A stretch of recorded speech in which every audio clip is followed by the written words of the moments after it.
Price the Lord. Grace of Karunya என்ற ஊழியத்தின் மூலம் உங்கள் அனைவரையும் வாழ்த்தி அன்போடு வரவேற்கிறோம். இந்த மாதத்தின் கடைசி ஞாயிற்றுக்கிழமையும் கூட ஆண்டவரை நோக்கி பார்க்கும்படியாய் நமக்கு ஒரு பெரிய கிருபையை செய்திருக்கார். தயவு பாராட்டியிருக்கிறார், இரக்கம் பாராட்டியிருக்கிறார். இந்த தயவுக்காய், கிருபைக்காய், இரக்கத்திற்காய் நாம் நன்றியுள்ள இருதயத்தோடு ஆண்டவரை போற்றி துதிக்கலாம். இப்பொழுதும் கூட நம் தேவாதி தேவன் நமக்காகவே வாழ்ந்து நமக்காகவே அதிசயங்களையும் அற்புதங்களையும் செய்து கொண்டிருக்கிறார். இனிமேலும் அவர் செய்ய போகிறார். அதற்கு நாம் உகந்த வாழ்க்கை வாழும்படியாகவும் அவருடைய கட்டளைகளையும் கற்பனைகளையும் கடைப்பிடித்து ஒவ்வொரு நாளும் சாட்சியுள்ள வாழ்க்கை வாழ இன்றைய நாளிலே நம்மை நாமே ஒப்பு கொடுக்கலாம். ஆண்டவரே, தேவாதி தேவனே, அப்பா, உம்முடைய கிருபையும் உம்முடைய தயமும் எங்கள் வாழ்க்கையில் இருக்கிறதுனால தான் நாங்கள் வாழ்ந்து கொண்டு இருக்கிறோம். உமக்கு நன்றி இயேசுவே. உம்மை நாங்கள் ஆராதிக்கிறோம்.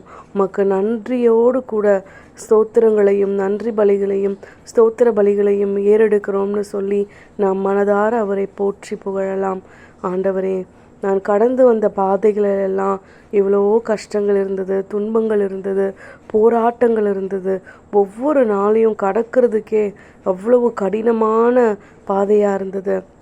ஆனாலும் என் தேவன் இருளையெல்லாம் வெளிச்சமாய் மாற்றுவேன்னு சொன்னவர், நீங்கள் உலகிற்கு ஒளியாய் இருக்கிறீர்கள் என்று சொன்னவர், அந்த வார்த்தைக்கு உண்மை உள்ளவராய் இன்றைய நாளில் எங்களை உயர்த்தி இருக்கிறீரே. இந்த கிருபைக்காகவும் நன்றி என்று நாம் ஆண்டவரை போற்றி துதித்து மனதார நாம் அவரை ஸ்தோத்தரிக்கலாம்.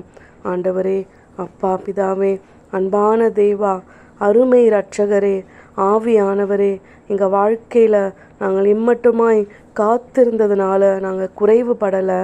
எங்கள் தேவன் எங்களை நிறைவில் தான் நடத்திட்டுருக்கீங்கன்னு எல்லா இருதயமும் களிகூறத்தக்கதான ஒரு சாட்சியையும் நீங்கள் எங்களுக்கு தந்து கொண்டு இருக்கிறீங்க. அதே போல் தேவனுடைய பிள்ளைகளுடைய வாழ்க்கையில் யார் யாரெல்லாம் அவர்களை துக்கப்படுத்துகிறாங்களோ அவங்க கண் முன்பாக அவர்கள் கஷ்டப்படுகிற ஒரு காலத்தை ஆண்டவர் அமைத்து கொடுக்கிறார். அதனால் நம்ம நமக்கு விரோதமாக இருக்கிறவங்களெல்லாம் கஷ்டப்படணும், அவங்க வாழ்க்கை சாபமாக மாறணும்னு நம்ம நினைக்கல. ஆனாலும் நமக்கு தீமை செய்கிறவர்களுக்கு ஆண்டவர் நின்று கேள்வி கேட்கிறவராய் விசாரிக்கிறவராய் இருக்கிறார் என்பது தான் அதோட அர்த்தமாக இருக்குங்க. கர்த்தர் செய்ய நினைத்தது தடைபடவில்லை, சகலத்தையும் நன்மையாக செய்து முடித்தீரே. என் தேவன் செய்ய நினைத்தது தடைபடவில்லை, அனைத்தையும் நன்மையாக செய்து முடித்தாரே. என் தேவன் பெரியவர், அவர் அன்பு நிறைந்தவர், என் கூட இருப்பவர், என்றென்றும் காப்பவர். என் தேவன் பெரியவர், என்னை பாதுகாப்பவர், என்னோடு இருப்பவர், என்னை கைவிடாதவர். நேசரேவும் தேரு பாதமர்ந்தேன், நிம்மதி நிம்மதியே. இம்மட்டும் என்னை நடத்தி வந்தீரே, நன்றி ஸ்தோத்திரமே. என் தேவனே, நீர் போதுமே, உம் கிருபையே என்னை தாங்கினதே. ஆம் அன்பானவர்களே, அவருடைய கிருபைதான் நம்மை தாங்கி வழிநடத்தி கொண்டிருக்கிறது. அதனால் எதை குறித்தும் கவலையே படாதீங்க.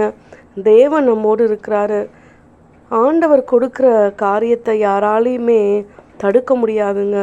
எந்த மனுஷ வல்லமைக்கு ஆண்டவர் அதிகாரம் கொடுக்கல. சர்வ வல்லமையுள்ள தேவன் நம்மோடு இருக்கிறார். நமக்கு சேர வேண்டிய ஆசீர்வாதத்தையும் கிருபையையும் ஏற்ற நேரத்தில் அவர் தள்ள வல்லவராயிருக்கிறார். எனவே தேவாதி தேவனே, உமக்கு நன்றி. உம்மை நாங்கள் நம்புகிறோம். எங்கள் வாழ்நாளெல்லாம் நீங்கள் மட்டும்தான்னு சொல்லி உங்கள் கரத்தை நாங்கள் பிடிச்சு விசுவாசத்தோடு காத்திருக்கிறோம். எல்லா இடத்திலும் உமக்கு சாட்சியுள்ள வாழ்க்கை வாழவும், உறவுகளோடு கூட ஐக்கியப்பட்டு சாட்சியுள்ள ஒரு வாழ்க்கை வாழவும் எங்களை நாங்கள் உம் கரத்தில் ஒப்பு கொடுக்குறோம். நீரே பொறுப்பேற்று வழி நடத்துங்கப்பா. ஆமேன்.